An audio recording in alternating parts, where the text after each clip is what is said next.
అందరికీ నమస్కారం అండి. ఆల్రెడీ గ్లాసులు కడిగేస్తున్నారు, వెనకాల కనపడతా ఉంది. బాగా లేట్ అయిపోయింది. రాజు వెడ్స్ రాంబాయ్.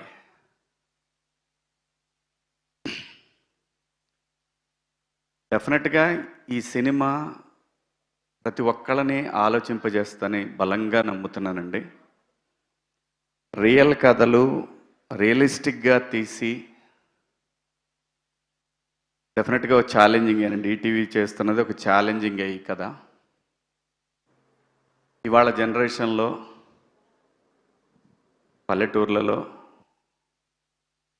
పిల్లలు ఎట్లా ఉంటున్నారంటే, పిల్లలంటే ఒక ఆటో వేసే అబ్బాయి, అదే ఊర్లో ఒక ఎంప్లాయీ కూతురు, వాళ్ళిద్దరిని ఎంకరేజ్ చేసే ఫ్రెండ్స్ ప్రతి ఊర్లో ఉంటారు. చాలా బలంగా చెప్పారు. బలంగా, ఎంత బలంగా అంటే కొంతమందికి డౌట్లు ఉన్నాయి, ఎట్లుంటుంది అని.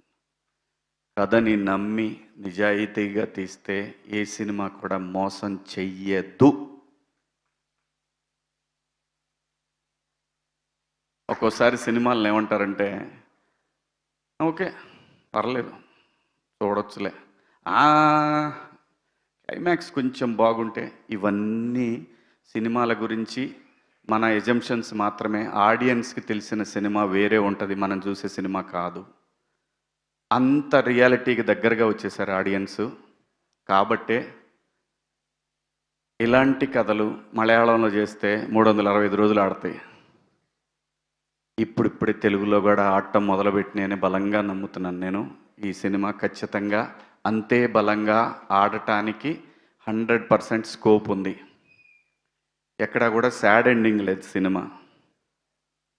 కానీ రూరల్లో మనుషులు వాళ్ళ ఆలోచనలకి దగ్గరగా తీసుకువెళ్ళాడు, మరీ రియల్గా తీశాడు. చాలా గట్స్ ఉండాలి ఇలాంటి కథని తెరకెక్కించాలంటే, చాలా గట్స్ ఉండాలి. ఈ కథని ఒప్పుకోవడానికి ఆర్టిస్టులకి గట్స్ ఉండాలి. ఖచ్చితంగా అందరూ ప్రేమించి చాలా నమ్మకంతో ఈటీవీ యాజమాన్యం కూడా నమ్మి తీసిన కథ. నేను చూశాను, నాకైతే నచ్చింది.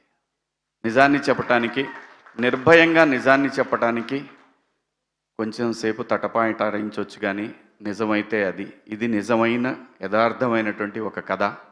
ప్రేమ కథలు ఎన్నిసార్లు మనం ఆ మధ్య మొన్న ఒక కథ చూసాం, మన విజయ్ సేతుపతి ఫాదర్గా చేసిన సినిమా. ఆ కథ ప్రివ్యూ చూసిన వాళ్ళు ఎవరైనా సరే ఏంటి అనుకుంటారు. ఎందుకంటే మనం సినిమాల్లో పండిపోయాం. అది అలా కాకుండా ఇలా ఉంటే బాగుంటుంది, అలా ఉంటే బాగుంటుంది. ఆడియన్స్కి నచ్చింది, బలంగా నమ్ముతున్నాయి ఇది కూడా ఆడియన్స్కి నచ్చిద్ది అని. మళ్ళీ దానికి దీనికి సంబంధం ఉందనుకోకండి దయచేసి. ఆ మీమ్స్ ఏం వేయకండి, అలాంటిదేం లేదు దీంట్లో, అలాంటిదేం లేదు. కానీ ఆలోచింపజేసే విధంగా ఉంటుంది. కామెడీ ఉంది, మంచి పాటలు ఉన్నాయి, సురేష్ బొబ్బిలి గారి పాటలు, రూటెడ్ సాంగ్స్, మంచి మెలోడీ సాంగ్స్ ఉన్నాయి. ఇద్దరు బాగా చేశారు, హీరో హీరోయిన్ ఇద్దరు బాగా చేశారు.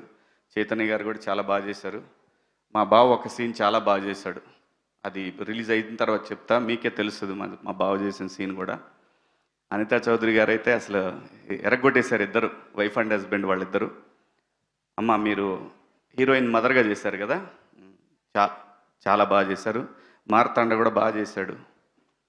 లాస్ట్ సినిమా నేను అంటుంది డైరెక్షన్. అందరూ బాగా చేశారండి ఈ సినిమాలో, వాళ్ళ పాత్రలకు తగ్గట్టు అందరూ చాలా బాగా చేశారు. మిట్టపల్లి సురేందర్ గారు నా ఫేవరెట్ రైటర్. ఎన్ని పాటలు రాశారు, ఎన్ని పాటలు పాడారు. అవి ఉద్యమ సాంగ్స్ కావచ్చు, గొప్ప గొప్ప డివైన్ సాంగ్స్ కావచ్చు, మంచి సాంగ్స్, ఎన్ని సాంగ్స్. అలాగే ఈ సినిమాలో రాంబాయ్ సాంగు, నిజంగా ఇదే సాంగ్ గనక ఇంకా పెద్ద హీరోకైతే ఎక్కడ పోయేదో, మిలియన్స్. ఇప్పుడు కూడా దానికేం తీసిపోయే విధంగా కాదు. ఈటీవీకి బ్రాండ్ ఉంది కాబట్టి ఆ బ్రాండ్కి తగ్గట్టు ఖచ్చితంగా ఈ సాంగ్ చాలా రీచ్ అయింది. మనం కోర్టులో సాంగ్ చూసాం కదా, దానిలాగానే ఈ సాంగ్ కూడా బాగా వెళ్తూ ఉంది. డెఫినెట్గా ఎల్లుండి ఖచ్చితంగా చాలా పెద్ద సినిమా ఇద్దని బలంగా నమ్ముతున్నాను. తప్పకుండా చూడండి. మంచి లవ్ స్టోరీ ఇది. ఇలాంటి సినిమాలు, నిజమైన మట్టి కథలు ముందు ముందు మనందరం చూడాలి అని అనుకుంటే మాత్రం ఇలాంటి సినిమాలను ఎంకరేజ్ చేయండి. నిజమైన ప్రేమను బతికించండి.